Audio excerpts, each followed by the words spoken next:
Oh yeah, so you get recognised. What's some of the weirdest like spots that you have been recognised out of nowhere or different cities, countries?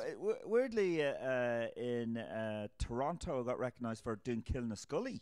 Hey, Timmy! Yeah. Did they yell? What they yell out? No, it was a quiet. They came up to me. Oh, they didn't shout at me. They just they walked over like a normal person. Yeah, and yeah, just yeah, How are you? yeah. But like, sons are children of immigrants, and they obviously got a box set, and but that's weird, isn't it? Yeah, because I wouldn't even get recognized here for that. I did fucking like 5 years Killing a Scully, and it's been repeated all the time. I never watch it though, but I watched a few of them. Have you? Yeah. Fun, man. Yeah. But I did, I don't normally get recognised for that, even though it's 5 years. I just get recognised for one episode of one particular show. So you never watch it. Do you know what's... No, I hate watching myself. I hate it. I fucking hate it. Yeah. But that's that's the difference between acts that get better and ones that don't. Because, the ones that don't see any ways to improve, they don't improve. So it's good to be a perfectionist. Yeah, looking at yourself and criticising it. Yeah. It's tough. It's tough. Do you listen back like to your gigs? Yeah. Yeah, I mean, it's tough though, isn't it? Like, it's only to be honest, it's only been like recently since like social media and that, and you want to put clips up, just to grow your audience so more people come and see you. That's all we want. We want people to see us. Yeah. If we didn't do it, if no one came to see us, like what would we be doing? Just that crazy person just yelling out to people that recognised from TV, from Killing a Scully. Yeah, that's true. I mean, I'm only getting on board with that now. Actually, when I was in Luxembourg, one of the acts guy, he was like setting up his little tripod on his phone. And he was telling me that you see what the acts are doing now, they're putting up a bit of crowd work, so they're not using up their material. Yeah.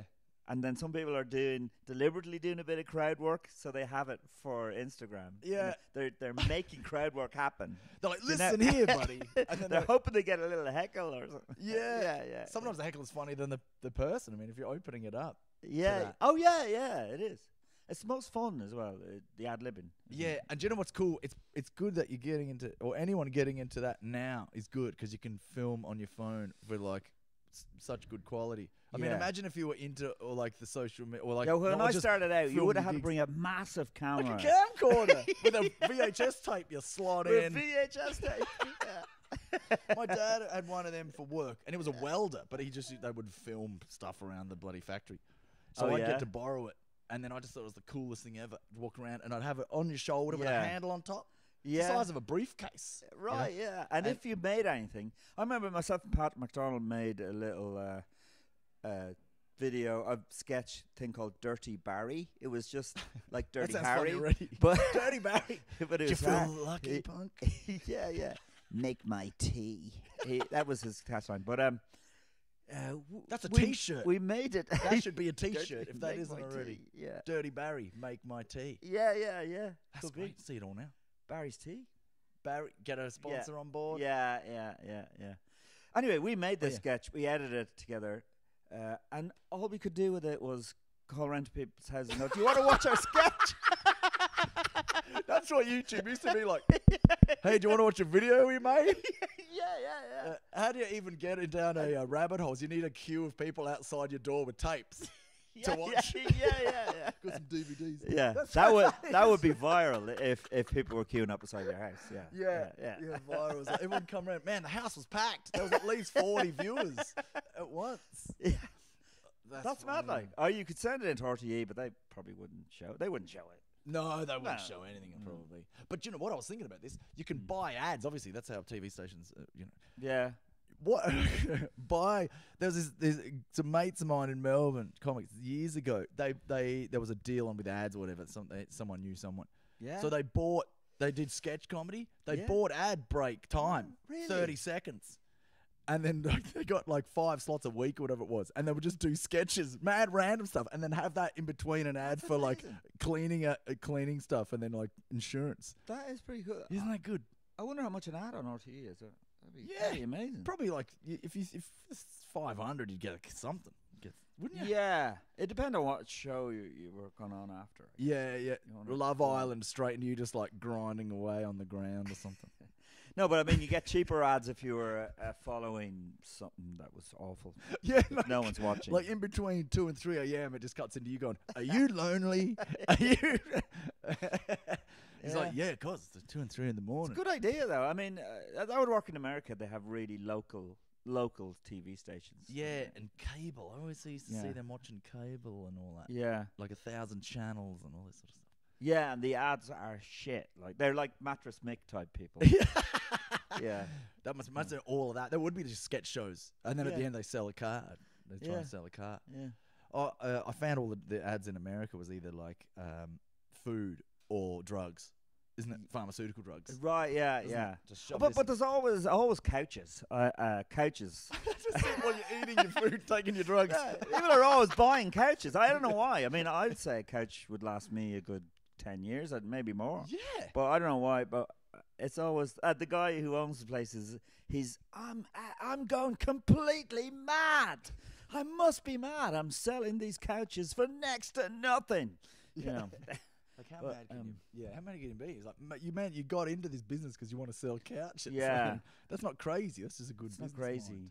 That's a good It would be business. good to mind. see some guy who had actually gone mad. Yeah, slightly and you've been mad. all around the And he's- states. And any Yeah. like fave spots that you've been to? For gigs, I've had the worst gigs in America and the best gigs. So I'd say I did a guy's house in New Jersey, and that was brilliant. A dude's house. Yeah, With a VHS tape, brought it around. yeah. It was a YouTube This at the guy time. puts on gigs, usually kind of folk singers, and a lot of Irish acts have gone over there. Like he had Glenn Hansard on in his house, and he's had like a lot of those, those Irish singer-songwriter guys. Yeah. And he decided to try comedy, and like he's got a big house. He's got a big. Is there something to do with the mafia involved with this? Mafia? It sounds very mafia. Yeah, New Jersey. yeah. Hey, we'll just Yeah. get Glenn Hansard. Basically, you're in and you're gambling. You get into debt, and then he says, "Okay, you can get out of this debt if you play my house." Yeah. How'd you get that gig? $5,000 of debt at the roulette. Yeah. But that was a really nice one. I had the worst gig in what you call I can't remember the name. It's up north somewhere near Chicago. But there's an Irish festival there. It starts with M. But it's shit. It's shit. It's the biggest Irish festival in America, and it's just all you hear is loads of different bands singing. The same songs like Dirty Old Town in different way. Then the tenors going Dirty Old Town, and you just go, is that the only song they can do? And They all learn it from the one song sheet. They're like, that's a festival, guys. Yeah, and it's an Irish festival, but they sell kilts and they'll have tossing the cable, like loads of Scottish stuff as well, because they don't know the difference. Yeah, so I'm on in this tent and it's free in, and it's a very old people as well. And but it started raining, and they packed. People were just running in from the rain. So I was going full tent because it's raining.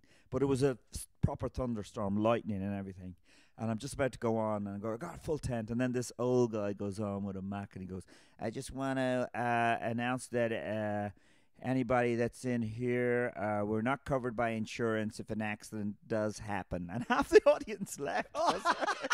Who cares about insurance? Yeah. Because of the thunderstorm, I guess. It was pretty bad. You're all going to get struck by lightning if you stay here. I'd run about you. That's like, if that happened in Ireland, I don't think anyone would budge, would they? No. No, they'd be one fine. cares. Be grand. We've all been in pubs in Ireland where some fire alarm or something's gone off. No one moves. You No will get one people moves. looking around. Yeah. And then someone will joke, "Whose phone is that?" or something. Yeah, I know, yeah. You never move. Unless there's flames. If like from what I've said, there's like Even if there flames next to the was Irish person, they just move the pint away from the flames. Actual fire, yeah. They'd be like, "Oh, this is great." I That's remember quite one funny. time I was at a gig down on the Keys, and we were drinking after hours, and two guys came in and held it up with guns, And Yeah, because Ian Coppinger was he there. was wasn't there, he? yeah. Patrick McDonald was there. They'd all just got paid as well. I hadn't been on that night, and He was there drinking. and I was just drinking, and they were like, get on the ground, and put all your money in with your pockets on the floor. Where's the cash here? And they took all the cash away, and they even gave out to somebody because he put a load of coins. Going, what the fuck? I'm not gonna take that fucking coins. And We're comedians. you go? And he went, everyone up. You saw, get into there's a storage area. They wanted to lock us in there, right? And I had a full pint when they came in, right? And I said to them, sorry, is it okay if we take our drinks in? And he went, yeah, you can take our drinks in. So we all got to take our drinks in. And you're like, it doesn't matter if we're in the storage room, they're full pints. I imagine like you, could you pour us one more? Like I don't know when the guards are gonna let us out. Man, were you scared? That sounds pretty terrifying. I wasn't. I'd had a few pints, so I wasn't scared. I was just chilled. And I was delighted because I had no money. I was so happy. Oh, they weren't robbing any of my money. Yeah, they didn't get any of my money. That's great. Isn't that funny, eh? Insurance. So, and then we'll wrap it up just because we're going to start the gig soon.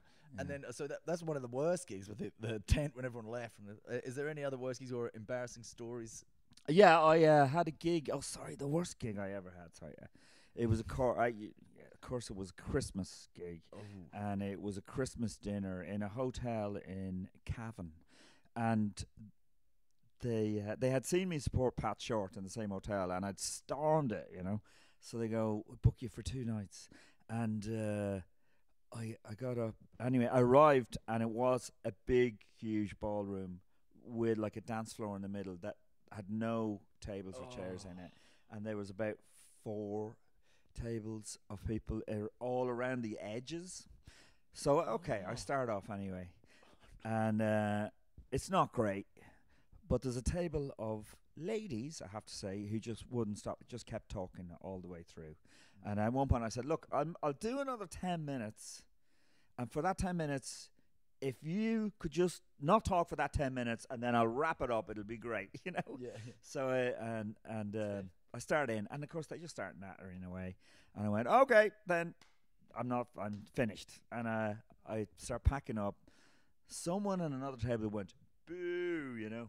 And I just I lost it. I got my coat on, got my guitar. I went up to this table of ladies having their Christmas dinner, their night out, you know, and I just went, could you not shut the fuck up for 10 minutes? I just fucking lost it. And they're like, looking at me like, what the fuck? Like, what's wrong with this guy? I'm just picturing they've got like turkey in their mouth, they're just chewing and stuff and falling down. Yeah, they were totally shocked. Like, they couldn't believe that. Anyway, obviously, I'd been booked for 2 nights. That was the first night? That was the first night, yeah. So I got a call from, it was Pat Short's manager, actually, going, Joe, they don't want you for the second night. So I'm going to, I think, ask Ian Coppinger if he'll do it. And I said, yeah, I understand. They don't want me back. So Ian told me he went along the second night, and it was packed. It was absolutely packed. And he knew what I'd done, that I got off stage early and told him to fuck off. And so he knew that he had to stay on stage and finish his whatever it was, 20 minutes. And they all were given these blower things. Yeah. So apparently they all started blowing them, and then some of them were throwing them at him. But he knew he had to stay on stage and do the. I'm going to last longer than Joe did. yeah. Don't swear at anyone. Don't directly pointing at them. Yeah. So. Thank goodness. I was wondering. It was kind of early when I was starting off, and this isn't a reflection of me. This gig, I'm getting paid good money because it's corporate. If I had it now, I'd just fucking stay on and just. It's hard. Like now, would you go in and you go, all right, before you go in real early and be like, right, move all them chairs up. Yeah, that kind of thing. Yeah. Because that can help. Because they might just think, cause no one takes you seriously if you're miles away. Like I think a lot of comedians have had something where it's just not, the room's not set up right. Well, the ballroom thing is like they always say, we'll have a band on later, so we want to leave this area for dancing, but it's shit for a comedian. It's awful. Yeah, it's not going to work. And yeah, you could be like. There was one, I think it was Frank Kelly was saying, now I heard this secondhand, you might have heard this one. It was a Christmas gig. Yeah. And like people hire him to be like, you know, Father Jack. Yeah. To be like, drink and all that. Yeah. Like, I don't know how long they expect him to just yell, drink, feck, and girls. Yeah, how long that would be funny for. I know, yeah. Yeah, at what point would they go, oh, okay, it's just 4 words. and everyone knows them. He's like, yeah, they yell out. And it'd be great for a while, but I mean, so it was, you know, he was on stage, and it was that sort of setup. But then everyone was dead quiet. The opposite. Everyone was dead quiet, but no one was laughing or whatever. And then, because you know they just wanted to just drink and whatever. So they heard, you know, someone would clink a glass, and everyone would turn around and look, and you know, just really awkward.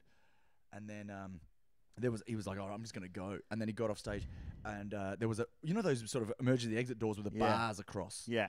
So he went, it was behind the big Christmas tree next to the ballroom stage, right? So he just walks off. No one came up afterwards. He was good night. No one clapped, a couple of that. No one came on to go, hey, Frank, hello, everyone. And then he went behind the, this is allegedly, I think I heard this from PJ Gallagher, who was sharing all like the horrible stories that we heard. So he goes, he opens the fire door. He says, I'm just going to get out. I'm not going to walk through everybody.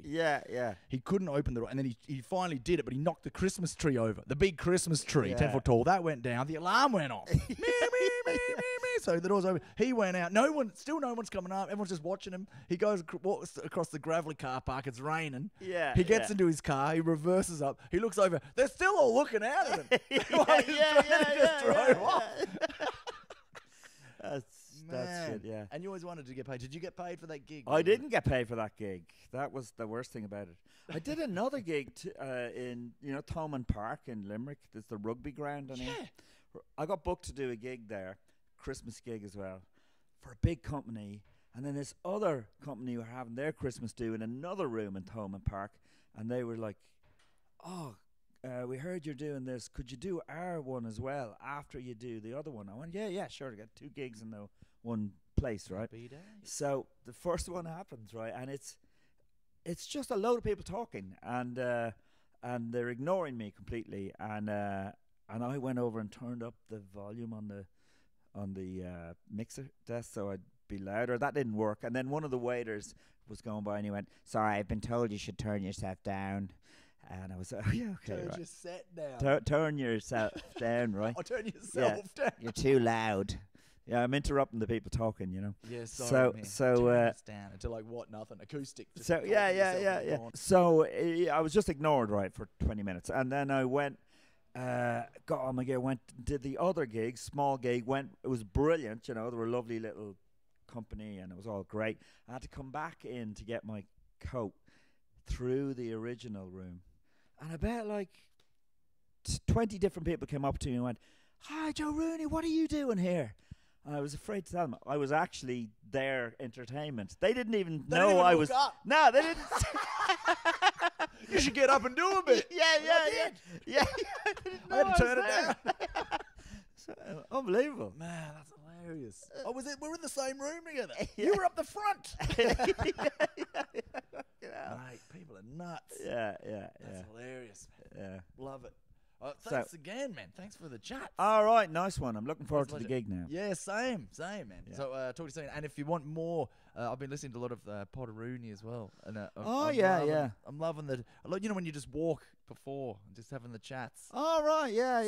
They would really be the older ones. And yeah. It's great. Yeah. Oh yeah. I have to get back doing it. I'm doing TED Talks as well with Patrick MacDonald, where we watch episodes of Father Ted and talk about them with actors that have been in that episode. Oh, what? Yeah. Is that out now? Yeah, the first season is. We've watched all of the first season. Oh, man. I'm diving into that. Yeah. And everyone do listening. That sounds great. Yeah, no, it's really good. So TED Talks. Good. Yeah. Great. Is it TED Talk? Talking Ted. Talking Ted. Talking Ted. I was like, TED Talks. There's no PowerPoint prepresentation. Sorry. Yeah. Talking Ted. That name had already been gone. That works. Yeah. Talking so Ted. We Googled it. Apparently there's already a TED that's talking, so we were talking TED. So. Yeah. Oh, that's great. Joe Rooney, thank you so much. All right. Thank you, Damo. Nice one.